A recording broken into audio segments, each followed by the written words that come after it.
Good afternoon, and thank you all very much for coming to the 2016 GAMA State of the Industry Briefing. We're so glad you're here today. I'm Mary Lynn Renkowitz, Director of Communications for the General Aviation Manufacturers Association. GAMA President and CEO Pete Bunce and GAMA Chairman Aaron Hilkemann will review a number of things today, including our 2015 year-end shipment numbers. And we're also going to be recognizing some of the wonderful ways that the general aviation community has been giving back in 2015. There will be some time for questions and answers after the presentation, but right now, let's go ahead and get started. So we'll bring up Pete and Aaron.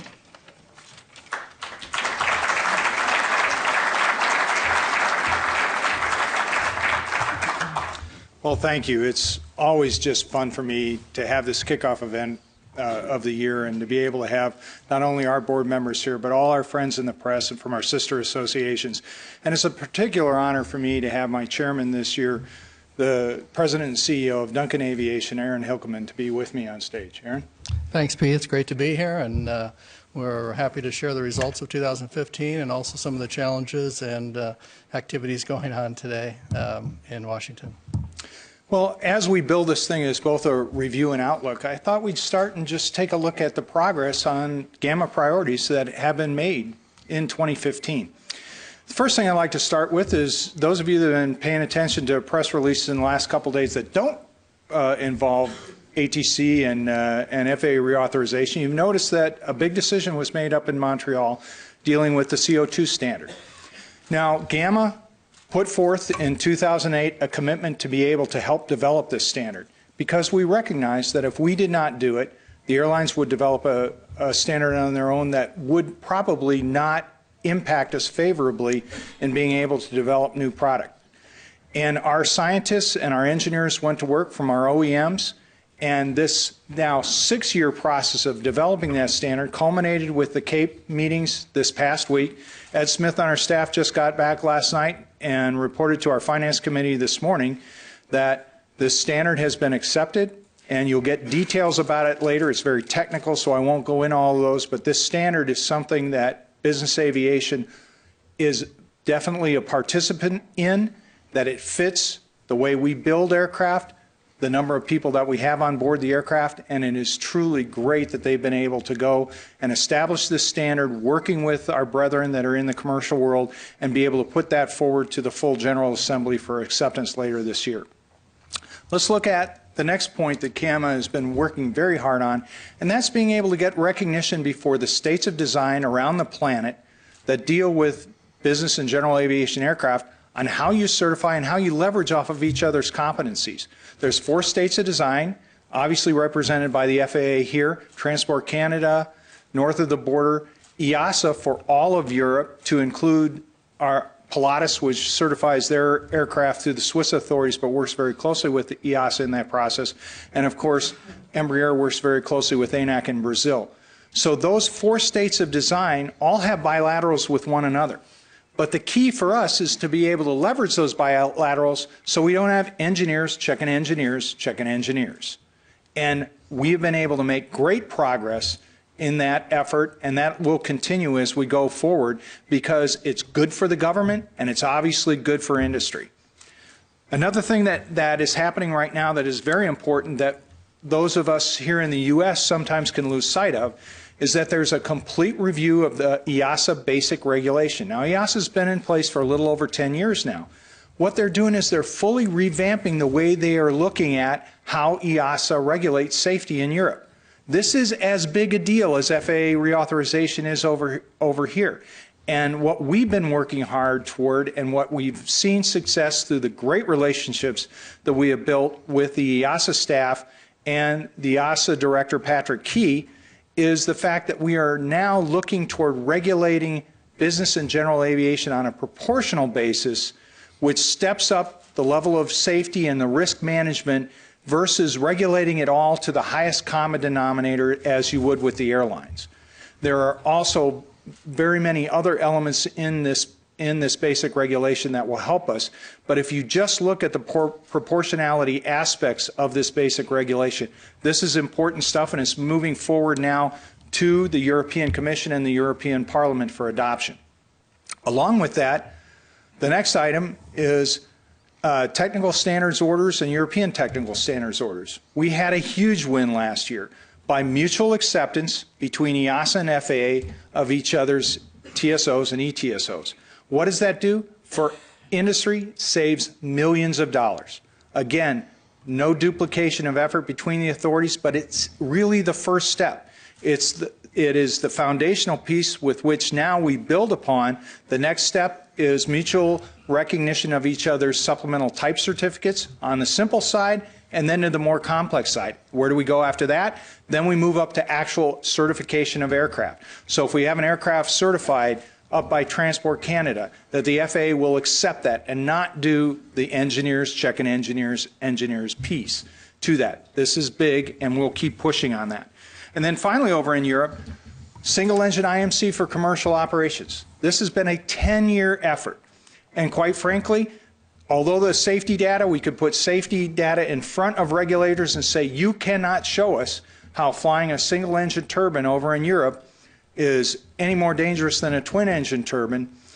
There was just a natural bias against it. Well, we've broken through that, and EASA has put forward a change that will allow single engine commercial operations, and now we've got to bring some countries over there that are still somewhat skeptical on board, but this has been really a breakout of being able to go and address this issue. So now let's focus here at home on a few things from last year. First of all, you're all familiar with the export-import bank fight that we had last year, and we're very proud to say that there are a lot of groups, a lot of companies, a lot of associations that work this problem hard.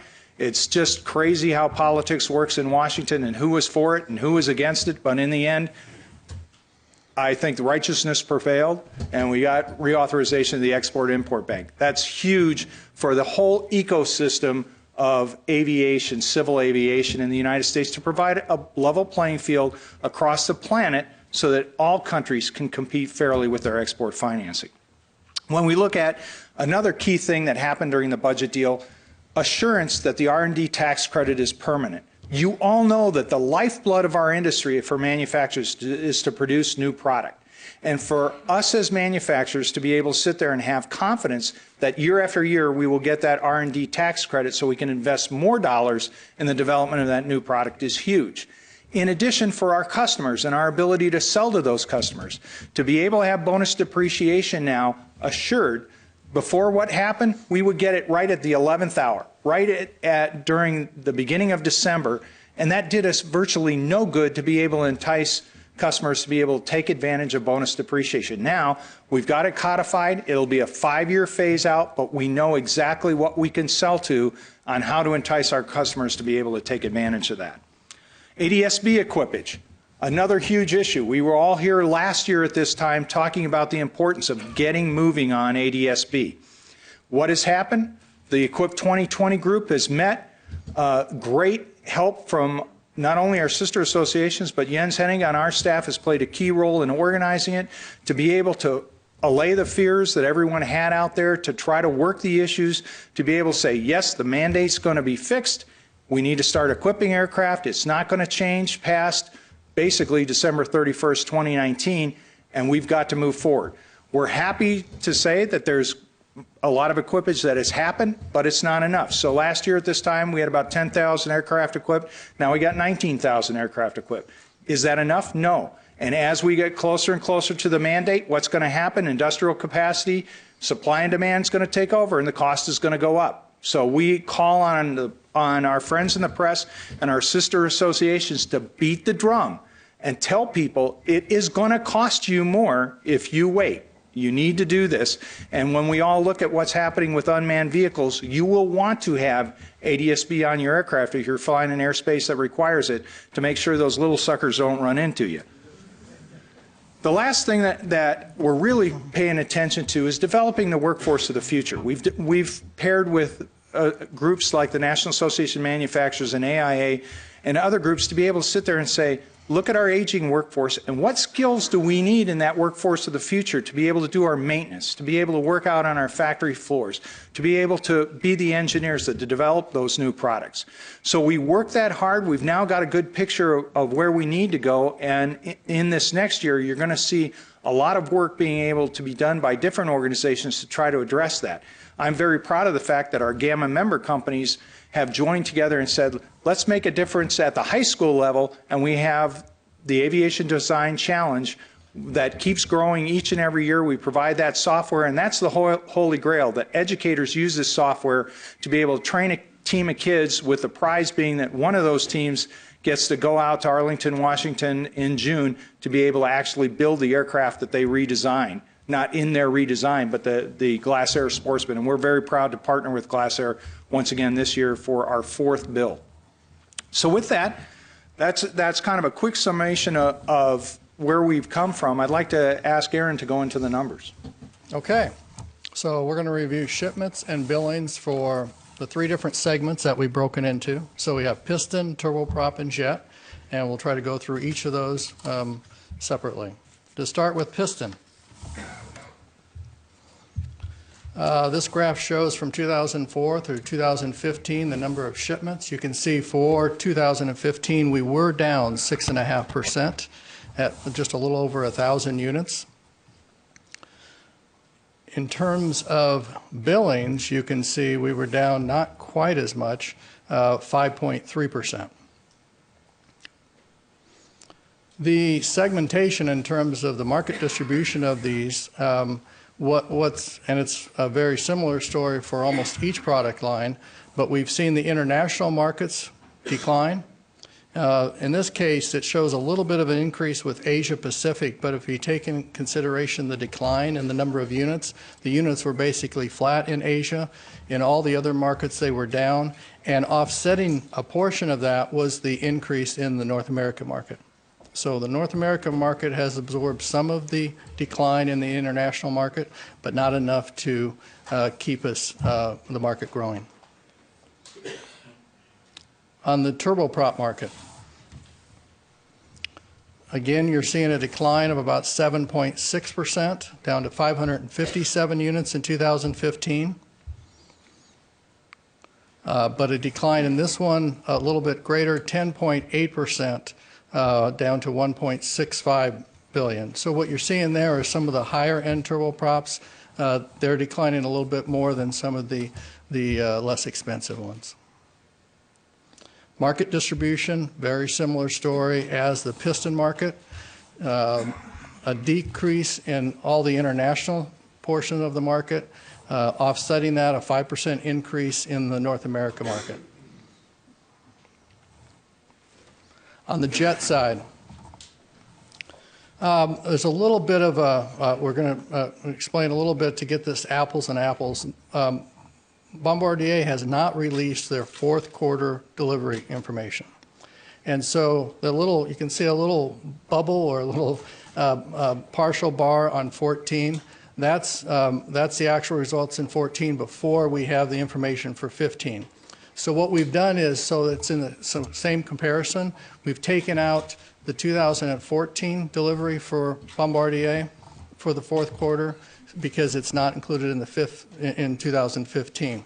We will be getting their information next week, and then we'll put it online so that we'll have full, complete information available to everybody in a week. So excluding that 4th quarter deliveries, in 2015 we had an increase of 1.6% on the jet market in terms of shipments, but there was a decline of about 6.6%, down to 18 billion on the billings. And what the story there is, the light jets were down and the large jets were down. The mid-size was up, but it wasn't enough to offset the decline in the large and the light that occurred. So that's why the billings have declined, even though we have increased number of jet deliveries in 2015. We do not have a market distribution at this point in time. It will be available next week after we receive the information from Bombardier. But it is if you just look at it in general terms, we have shifted about 10% from international into the North American market, similar to the piston and turboprop market as well, in terms of distribution of that product. The rotorcraft market, we have 2 segments, the piston and the turbine. We'll start with the piston. We had an 8.6% increase in the shipments of the piston rotorcraft, but a decline of about 5.9% in billings. And primarily related to, we had some new entrants, low-cost entrants into the piston market that drove the volume up, but the dollars weren't there on the higher end, so the overall decline in overall billings. On the turbine market for rotorcraft, we have a similar story to Bombardier. We do not have Finmechanica's numbers for the fourth quarter of 2014. So we're going to remove that information for 14 as well as, since it's not available for 15. And excluding Finmechanica, we have an 8.9% decline in the turbine market and a larger decline in billings. And again, that is on the large end of the turbine helicopters. And it's easy to see the decline related to the oil and gas segment, where a lot of those shipments have gone to in the past. So that kind of concludes the wrap-up of the billings and shipments for 2015. Pete's going to be talking about some of the challenges for 2016. What I thought I'd do is just spend a minute to reflect on the last reauthorization bill in 2012. For the general aviation manufacturers, there were two important segments in the 2012 Modernization Act, and that related to Section 312 and 313. 312 dealt with the streamlining of certification efforts, and 313 dealt with the consistency of interpretation for regulations that we had. The industry, or I should say the FAA, has made progress in both of those segments, but I would say has also not moved the needle as far as we would like. And so this new reauthorization bill does give us the opportunity to further strengthen and build on that foundation that we had in Section 312 and 313, to continue on those recommendations as well as implementation of those recommendations, so that we can see a significant impact to the general aviation manufacturers. So with that, I'm going to turn it over to Pete. Thank you. Well, as Aaron said, 312 and 313 are important to us, but not the only thing. So let's dissect this FAA reauthorization proposal and talk about some good things and some things that we want to see addressed and that we have some concerns about. So as Aaron alluded to, the first of those is certification. Now, 312 in the last reauthorization talked about that streamlining, but we as manufacturers don't feel that the FAA has gone far enough. And to that end, Chairman Schuster, a year and a half ago, called GAMA, along with Mother Boeing, together in a room to have a listening session to be able to talk about what's not working right in certification. He followed that up with several other listening sessions, and the result of that is what we see in the bill. Some very strong language about improving certification and streamlining. And let me highlight a few of those in there. Right now, when we have what we call ODA, Organizational Designation Authorization, we basically spend a lot of money as manufacturers. The FAA administrator blesses us as having these delegated authorities. And yet the specialists out in the workforce don't allow us to use all of those delegated authorities. And they're able to just decide on their own and say, no, you can have this, but you're not going to get this. And what this bill says is no. That's not how it's going to work. You have to go up your chain of command and give written, full justification to be able to say anything that they're going to withhold from an ODA, a company that's proved its competence. And why that is so important is for all of our companies that don't have an ODA, then that frees up more FAA resources to be able to take care of their products. So this is extremely important. It also codifies a dispute resolution process. One thing we worry about as manufacturers is that if we go and elevate a situation to, let's say, headquarters level of the FAA, that we may get our way on the first project, but there's going to be hell to pay and some reciprocity on the next one when we're working with that specialist. What this does is it just says, as a normal course of action, if you have a dispute, it's going to be able to be elevated. And there's not going to be any recrimination against any manufacturer or a FAA safety specialist that would do that. It also puts a strong emphasis on performance metrics from the FAA. We've rolled out this thing that we call the ODA scorecard, and we're going to keep refining that, but it's going to be important to provide real metrics back to the FAA and to the industry to be able to tell how we were doing and how we're improving on these projects. Also, it goes and it further tells the FAA that they need to continue this effort to be able to leverage other authorities on validations. This is our lifeblood. We are wasting too much time and effort, as well as the regulatory authorities, to be able to do these engineers checking engineers. So the Congress has recognized it, said, come on, get after it. And the last thing that's very important is recognition of airworthiness directives that come from other authorities. So if we have something that comes out of EASA or Transport Canada or ANAC, right now the FAA spends a whole lot of time going through a mini rulemaking process and a lot of time to be able just to issue an AD. And it's a waste of time. We want to have this recognition between competent authorities. So that's something very good. Now let's move on to the 313 piece that Aaron talked about. Very important part of GAMA is our maintenance, repair, and overhaul organizations. In 313, two of the unrealized things that the FAA has not delivered on right now is first, as we talk about consistency and regulatory interpretation, is having a central library where we don't have to search through emails and circulars and all these interpretations that have happened over time to figure out what really is the current policy. What this does is it mandates the FAA to make it happen and make it searchable not only for FAA specialists, but for us in industry. So we can go to the next step that this bill talks about, which is a coordination communications board, basically, that allows us to pick up the phone when we have a dispute and be able to elevate it very quickly in a certain amount of time to a higher authority to get resolution so we can get on with the project. Because as you know, and you've heard me talk about before, a lot of times we'll just say, if that's the way you want it, we'll do it. We don't agree with it, but we've got to get this product out there. And it causes us a lot more work and a lot of consternation, and we want to get rid of that. So these are important elements. There's also taking away or taking and moving a little bit from manufacturers and OEMs. Let's talk about other things in the bill that we like. Third-class medical. There's some really good language in this bill that we as manufacturers, along with our sister associations, feel passionately about, and I don't need to belabor it because you all are very familiar with it. In addition to that, let's talk about the Piston Aviation Fuels Initiative. The only way we are going to be successful to move this industry to an unleaded fuel is to have fleet-wide approvals for the fuel that we finally certify. And what this bill does, because there's some reluctance in the FAA to want to do it because basically they've never done it before.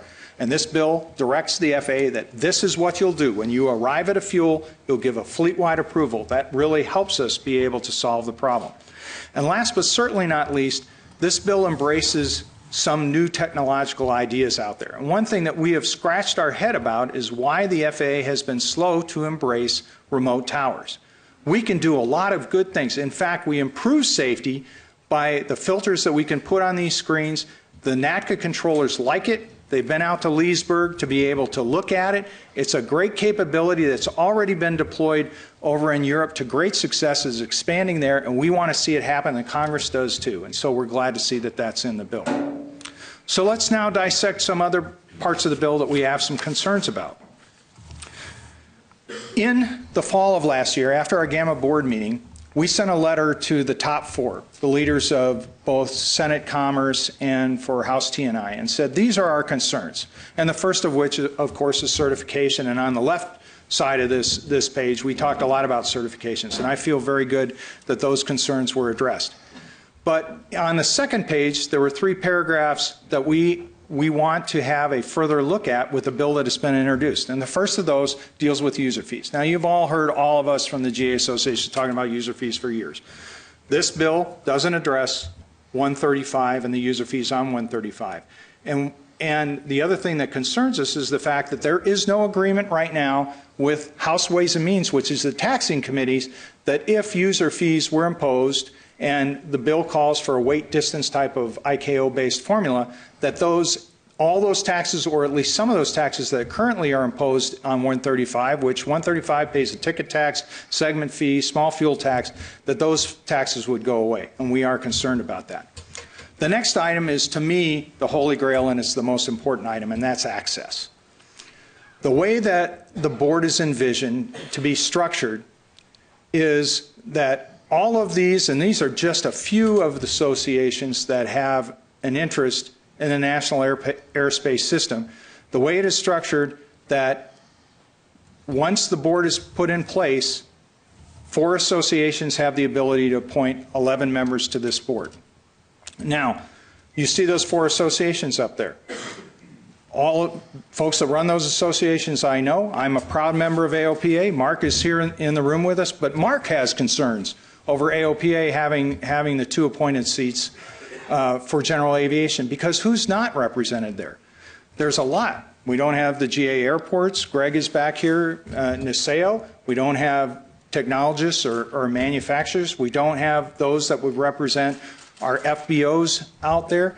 So it's very hard to even understand how the function of this board would operate, because there's nothing specified that there's going to be a majority decision that can take place, a supermajority, unanimity, what is required. But more importantly than that, what happens if you look at who's on this board? 5 of those seats are comprised for the airlines between ALPA and A4A that designates that. What happens if all of a sudden they take slots that are at some of the airports that the airlines have, and all of a sudden they say, you can't have those slots anymore. We're going to outvote you. Or what happens when you look at access and you look at this ecosystem out there of aviation? What happens when these airlines say, we don't want to grow capacity? We're making money, and I guarantee you they're making good money right now. We make money out of constraining the system. And we all know there's been consolidations and contraction in the airline industries to build or to raise the load factors. So we've got some problems with this, but when you look at it in even a macro sense, if you are setting up a public service board, would you not set it up so that if you have the public's interest in mind, you'd probably put a human resources person on there to handle that great large controller workforce? Would you put a technologist on it to be able to implement next gen?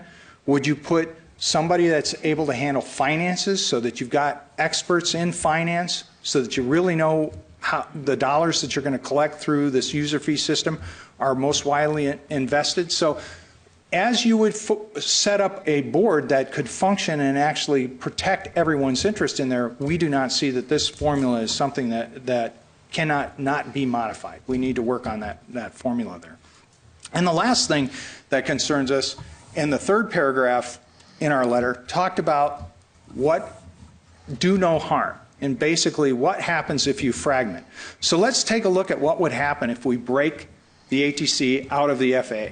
Basically, the ATC portion, about 3/4 of the workforce goes away. But we all know the part that we as manufacturers and us as pilots, the part that we have the most consternation with is the part that remains, the safety piece. But if we're talking about next gen being a reason to do this, and if we want to move next gen forward, most of the ground infrastructure has been put in place now for next gen. All the ADS-B ground stations are in place in the United States, and ERAM, although it had problems, is now deployed. Now we're working on communications contracts to be able to facilitate all what's on the ground, but that is in place. What's left, what remains? It is equipping aircraft, and it's that small part of the FAA, the safety part of the FAA, that has to work with the ATO part to make that happen, and that there's no better case than 2020 and Equip 2020 and the problems that we've had with ADS-B and making sure that everyone is accommodated with this mandate going forward.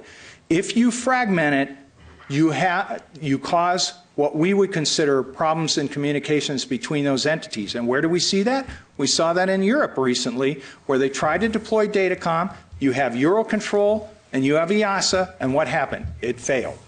So we have some concerns there. But another concern is, who's going to manage that big piece that's cleaved off? Well, it's the Department of Transportation. As far as I know, I have a hard time walking over to DOT and finding people that understand the acronym CPDLC, ADS-B, understand the principles behind Datacom, understand what we want to do with ADS-B in and out or fans, and that what happens? We are going to have to build some type of additional bureaucracy within the DOT to be able to manage this piece that is broken off. So is that really what we want to do, is create more bureaucracy? So we have concerns of just how you move next-gen forward. We're going to encapsulate all of these as we work the process. But legislation in Washington is like making sausage. You all know that. Okay? We are in the first set of downs of the first quarter of a ball game here. And if you look at the players involved that we addressed in our letter, you look at the authorizing committees. So we're only looking at the top half of this slide, the authorizers that are in the House of Representatives. And we all know we had a fiery hearing this morning. It may still be going on over there, where there were members from both parties expressing their concerns about the bill. But once markup happens, if markup happens tomorrow, which it probably should, there'll be amendments. We don't know what it'll look like coming out of markup, but there's more to this process. The tax committees, any tax title or any adjustment to this bill has to go through House Ways and Means, and then of course Senate Finance when the Senate takes up the bill. House Ways and Means, as they indicated the other day, really hadn't had a look at the bill. So we don't know how they're going to view in this, but we are hearing some skepticism over what it looks like right now. And of course there are the appropriators. We have heard from the appropriators, both House and Senate, who've said they've got some true concerns about the way this is structured right now. That's got to play out. And then in addition to that, you have other groups. You have a caucus already formed within the Democratic Party that's got concerns about this, as well as the Freedom Caucus on the far right of the House of Representatives. So suffice it to say, just in the House, there are many quarters still to play in this game before we even get over to the Senate. And we at GAMA will be working hard to be able to talk about the great things that are in this bill and also the things that concern us. We'll be able to address some questions when we get to Q&A here further on the bill. But what we always do at this press conference is talk about the groups that give back, because I believe this is the greatest part of our industry, to be able to look at the generosity of corporate America and the hard work that our volunteer organizations do to be able to give back. So let's look at a few of those groups. I'd like to start off with the Veterans Airlift Command. If you look at what happened in 2015, fairly impressive there. 1,600 members flew on missions provided by quite a few volunteer pilots out there, providing phenomenal service to men and women that will need medical care throughout the rest of their lives and have to have a way to get back and forth to the centers of excellence for VA and military care. 11,000 passengers from the inception, and when you look at how VAC spends their money, 95% of their resources directly back to making those missions happen. We're very proud of them. Corporate Angel Network. I think Peter is in the audience right over here. We are proud sponsors of Corporate Angel Network. Many of our companies serve on the CAN board. Since its founding, you look at those impressive numbers there, and it's just 2,500 patients just in 2015 alone, 530 corporations providing seats to those cancer patients around the country. And then we're very excited about arriving at this mark of 50,000 passengers served there, or patients served in those flights. So we're excited about that. Now moving on to the Recreational Aviation Foundation. We have a passion for the fun that's in flying, and all of us share that. We're very proud of the fact, and Alan and Joe Messler are here representing the RAF. We're very proud of the fact that this organization has matured now to the point that they're really making an impact here in Washington. This organization that started out in the west of this country, signing MOUs with not only the Forest Service but the BLM to be able to provide dollars to preserve airstrips instead of shut them down. And that's really an accomplishment that we need to be proud of. And that's the tip of the iceberg, because now in the Ozarks in a few months, the first airfield is going to be constructed of several that are going to go in place through grants, through some generous donors, but a partnership with the Nature Conservancy. And I could have never anticipated that we in general aviation could partner with the Nature Conservancy to be able to put in airfields to provide aviation access to land that's out there so people can recreate on it, and they don't have to tear up the land getting to and from it, because we have a very small footprint when we go and build an airfield out there. So this is exciting stuff, and we're very proud. Well, the last thing I'd like to do today before we get to Q&A is talk about a seminal accomplishment last year. And our GAMA companies were very generous to be able to support the Arsenal of Democracy World War II flyover that celebrated the 70th anniversary of the victory in Europe. And we have another event coming up here at Pearl Harbor, which will be the 75th anniversary of the Pearl Harbor attack. But we wanted to go and highlight some things that happened this summer with our partners. And I'd like to ask my partners of the associations to come up as we recognize a few stellar performers from the federal government that helped us make that happen. So John Cuddy, Steve Brown, Mike Ginter, can you all come up here?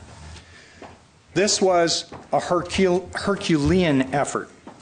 And as we tried to brainstorm between us to be able to figure out how to make this happen and how to facilitate the change, we really said we need some federal partners.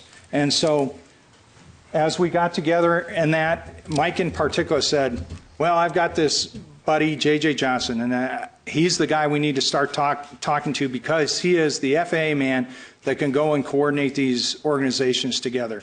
And what J.J. did is he got everybody together, got everybody on the same page and said, we are all in this. We are for it. And they became as passionate about this as we did. So we'd like to ask J.J. to come on up.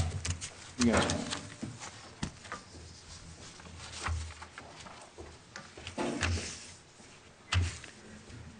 John. My organization is the International Council of Air Shows, and at our convention in Las Vegas in December, the board of directors presented the federal facilitators as the team came to be known with its Special Achievement Award. Not everybody could make that trip out to Vegas, so we want to make that presentation here today to JJ on behalf of the whole federal facilitating team, and in particular the FAA.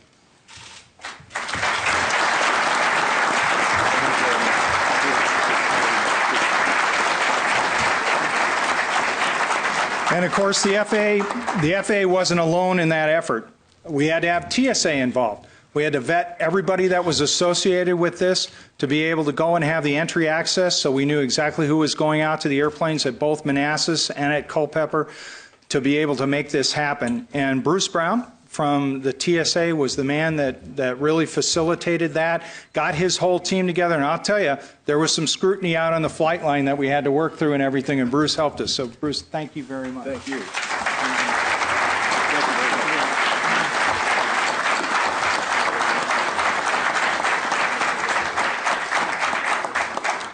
And last but certainly not least, think about flying a bunch of World War II aircraft that still have guns on them. Now, albeit demilitarized guns and that, but you got to make sure that that happens because we're flying within 1 mile of the White House. And we got everybody and their brother out on the mall. And those of you that were there, you know how packed the mall was. The freeways all around Washington were shut down, especially going up the Potomac as the aircraft came down. But we had to have the Secret Service involved, and Forrest Pruitt made it happen for us, got his team out there with the dogs, and I was just absolutely just totally jazzed by the fact that they could get this done and get it done expeditiously, having the crews open up all the compartments to be able to let them get through this quick so that we can make our launches on time.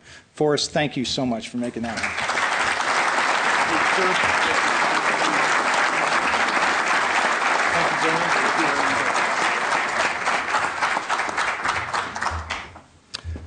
So with that, I think that we're going to open it up to questions. And I think we got mics available for folks. So raise your hand and don't be bashful. Murray. The big question is, how can we spur on more general aviation sales? Piston, turboprop, jet, and how can we make that happen? Well, I think it's a multi-pronged approach. We work very closely with our sister associations. Mark and I, there's some language in the bill to be able to do some retrofit of certified aircraft to provide more modern technology to them because we've got to appeal to young people there. But one of the things I'm most excited about, and I'd actually like Aaron to say a few words about the meeting that we had yesterday with our EPIC committee. Oh, The EPIC committee is our latest within GAMA, and it stands for Electrical Propulsion Innovation, an innovation committee. And we had probably 8 new members of GAMA and 25 participants there, and all of which trying to find a way to use electric propulsion in aviation. But to your question, Murray, I guess I think the answer is we need to have businesses, startup businesses. If you look at what the recession did to us, it took out a lot of small businesses across the nation. What has been the growth of aviation and general aviation and people moving up? It's the startup of companies and the growth of those companies into new markets. And so I think we need confidence in the economy, we need confidence in our leadership, and then people will be more comfortable in buying and ordering more jets and more piston, more turboprops. Just, I want to add to that EPIC committee, one thing that was so cool to see our conference room full of not only these companies that are researching electric and hybrid propulsion, but all of the other GAMA member companies that want to be part of it. And these are not small companies. So there is a future in this, and if it develops the way we hope, we might see the 1930s again, because the sky's the limit, so to speak, on our ability to be able to do new things with power generation, but also with basic aerodynamic design when you're blowing air over wings. Pete, that the fight over the Ex-Im Bank was astonishing, frankly, but there was really hard language before it finally passed, and determination on the part of some Republicans to bring it to the fore again if they come to power. How secure is the legislation now? What's the life of Ex-Im Bank, and what's the threat, the level of threat? Well, you're absolutely right, Bill. We cannot rest on the fact that this is just reauthorized for a finite period of time. And we got a very nice note from Chairman Hochberg back to the GAMA board that I'll present to him later today, just saying how much he appreciated our ability to focus on exactly what Aaron was talking about, the smaller businesses. Everybody was focusing obviously on the large end, but we all, as Joe pointed out in his testimony last year, we're an ecosystem and we all share suppliers and everything, so we have to work this problem, and we've got to make sure that people understand how important this bank is. It took on a kind of a surreal focus as to who was opposed to it and who was for it, and really what broke it free was the fact with Speaker Boehner's retirement, it provided a window for a bunch of Republicans to get together and say, this is just crazy. And normally a discharge petition basically says your chairmen aren't doing their jobs. But because there was so much turmoil there, they could bring it forward, and then once we knew it could go to a vote, we knew it would pass, because those that were stymieing it and keeping it down in committee weren't able to exercise their power to keep it there. So those conditions may not exist later, so we've got to be able to tell our stories, and really, quite frankly, we need to tell it to the very conservative companies that are out there in corporate America that had the wrong impression that this is some type, they use that term crony capitalism in that, which just doesn't make sense. So we've got to do a better job at that, and we'll be doing that in our state rallies. Pete, Robert Goyer with Plane and Pilot. I was wondering about the way that you were discussing the privatization of ATC. Almost made it sound as though you feel it's a fait accompli, and it seems if that happens, if it is instituted, that we in GA are going to have limited power to have a real voice and to control our destiny with that. Where are we at with that? Is that the case? Do you think we have to manage it at this point, or can we just stop it in its tracks still? Well, I think, Robert, the part that I was pointing out is we're so early in the ballgame. This is Chairman Schuster's proposal. As you've seen today play out, there's a lot of forces that disagree with this proposal. So what do? Do you just sit there and say, no, status quo is good? Well, we as an industry, everybody together has said that right now the FAA is not delivering to industry the way we want. So we've made that message, and Congress is listening to it. So what our job is to be able to preserve what's good in the bill, and there is a lot of good in the bill, and to be able to modify what is not to our liking. Now, whether that involves going ahead and shaping it in a different way as it moves through the process by amending it on the floor and then going and working it on the Senate side, or whether through all the forces that are at play right now, whether it even gets out of committee in the form, we don't know. We don't know what this will look like tomorrow if it gets out of markup, and we certainly know it's not going to look like it looks now when it gets done on the House floor. So this is a legislative process that we've seen many times before. It's a little bit different situation that we had a couple reauthorizations ago, where we had the Aetna campaign and the blip is a blip and all that kind of stuff. So there's a lot of changes that can happen during the process, and what we want to do is be able to have an open dialogue with Republicans and Democrats up there to be able to talk about this bill.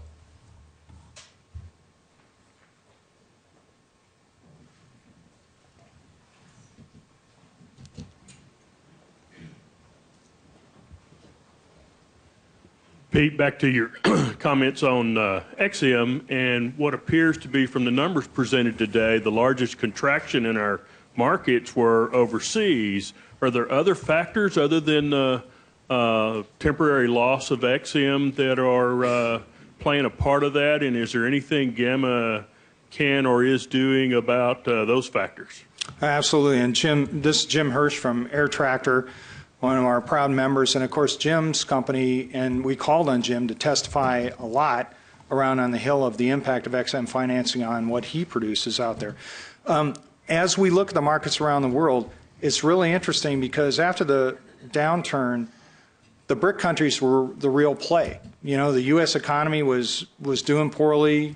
Companies were sitting there going, can I have a business jet and that? So where do we go? We went to China, we went to Brazil, we went to Russia, a little bit in India. That's still a market that's an enigma. But what's happened? Russian sanctions, oil's collapsed, oil dollars down significantly. In China, their economy, although it's still humming along, is not growing at the rate it was. But more concerning there is the Chinese government has put a lot of scrutiny on high net worth individuals that, oh, by the way, had bought business jets, not because they're putting scrutiny on the business jets, just that basically what's happening. Well, the leader there is purging all the people that don't agree with him. Purging may be a little strong word, but that's really, they're putting in place their team over there, and general aviation hasn't taken off as much as we had hoped over in China. But obviously, you sold a lot of aircraft over there, but the Chinese economy is not what it was before. And then we go to Brazil. Brazil economy is not nearly what it was before. They're having significant problems. And so when you look at Brazil offshore oil, that was spurring a lot of our turbine rotorcraft, but also in their ag industry, that was a great market. And with our economic turmoils right now, that hits us. So we are a slave to this global economy. We're a global industry. And I think we underestimated the impact of energy dollars within our industry. It's very easy to say turbine, rotorcraft, they're going to be affected. There are not as many rigs or oil fields that we're going to go out to. But I think energy dollars also impacted the large cabin and long range production, and we're seeing that somewhat in the numbers. So we are a slave to this greater economy, and the best thing we can do is, while this U.S. economy is still growing, albeit not the way as robustly as we want, to be able to keep telling people, refresh your aircraft, use your business jet, and use that to be able to make business, because right now the U.S. and North America is becoming an increasing part of that. Anything else? All right, well, it's great to have you all with us today. Our members will be around for a little bit to talk to members of the press. I appreciate John, Steve, Mike, to be with us, for our great partners in the federal government for the flyover.